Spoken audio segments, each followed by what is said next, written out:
আসসালামু আলাইকুম বন্ধুরা, আজকে নিয়ে আসলাম ইউনিক একটা রেসিপি, ডালের বড়া বা পেঁয়াজু দিয়ে মুরগির মাংস।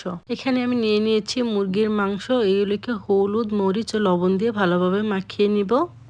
মুরগির মাংসগুলোকে ভাজার জন্য এখানে একটি প্যানে নিয়ে নিয়েছি পরিমাণ মতো তেল।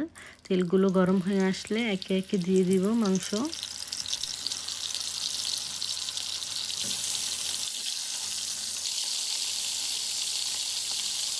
এক পাশ মাংস ভাজা হয়ে গেলে আমি এগুলোকে উল্টে নিচ্ছি।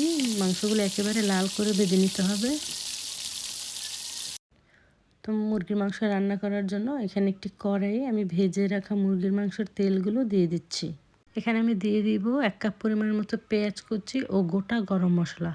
পেঁয়াজ ও গরম মশলা তেলের মধ্যে একেবারে ব্রাউন করে ভেজে নিতে হবে, তাহলে স্মেলটা ভালো আসবে। পেঁয়াজটা ব্রাউন হয়ে আসলে আমি এখানে দিয়ে দিব 2 চামচ আদা ও রসুনের পেস্ট। আদা ও রসুনের পেস্টটা তেলের সাথে ভালোভাবে ভাজতে হবে যাতে কোনো কাঁচা গন্ধ না আসে। এখানে অল্প একটু পানি অ্যাড করে নিয়েছি। দিয়ে দেবো হলুদের গুঁড়া, মরিচের গুঁড়া, জিরার গুঁড়া, ধনিয়ার গুঁড়া ও লবণ। সাথে আমি আরও অ্যাড করে নিচ্ছি মিষ্টি কুমড়ার বীজ ও কাজু বাদামের পেস্ট।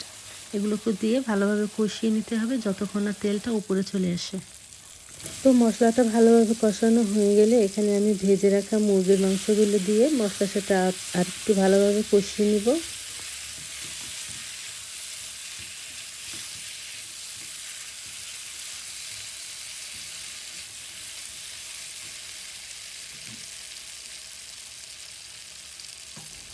মশলাটা কষানো হয়ে গেলে আমি এখানে দিয়ে দিব পরিমাণ মতো পানি। পানির পরিমাণটা একটু বেশি করে দিতে হবে যাতে করে পেঁয়াজুটা দিলে ঝোলটা একেবারে কমে না আসে। পানির সাথে মুরগির মাংসটা ভালোভাবে নেড়ে দিয়ে মশলাটা মিশিয়ে তারপর এখানে ঢাকনা দিয়ে ঢেকে রাখবো 10 মিনিটের জন্য। এখানে চলে আসলাম 10 মিনিট পর। একটু নেড়ে দিব, মাংসটা মোটামুটি কুক হয়ে গেছে। তারপরে এখানে ঢাকনা ছাড়া রান্না করে নেব 7-8 মিনিট। যারা আমার ভিডিওটি দেখছেন অবশ্যই লাইক কমেন্ট করবেন এবং পেজটিতে যারা এখনও ফলো দেননি অবশ্যই ফলো দিয়ে পাশে থাকবেন। মুরগির মাংসটা আমার রান্না করা প্রায় শেষের দিকে।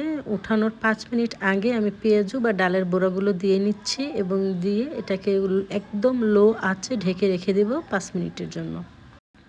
ঝোলের মধ্যে পেঁয়াজগুলো একদম ডুবিয়ে দিচ্ছি যাতে পেঁয়াজের মধ্যে ঝোলগুলো ভালোভাবে ঢুকে এটা সফট হয়ে যায়। এবং এখানে 2টা এলাচ ও জিরা তেলে গুঁড়া করে নিয়েছি, ওগুলো ছিটিয়ে দিচ্ছি এবং ঢেকে রেখে দিচ্ছি 5 মিনিটের জন্য। 5 মিনিট পর ঢাকনাটা উঠিয়ে নিচ্ছি এবং চুলার জালটা বন্ধ করে দিয়েছি। দেখতে পাচ্ছেন আমার মুরগির মাংস দিয়ে পেঁয়াজু খুব অসাধারণ এবং মজাদার একটি রেসিপি।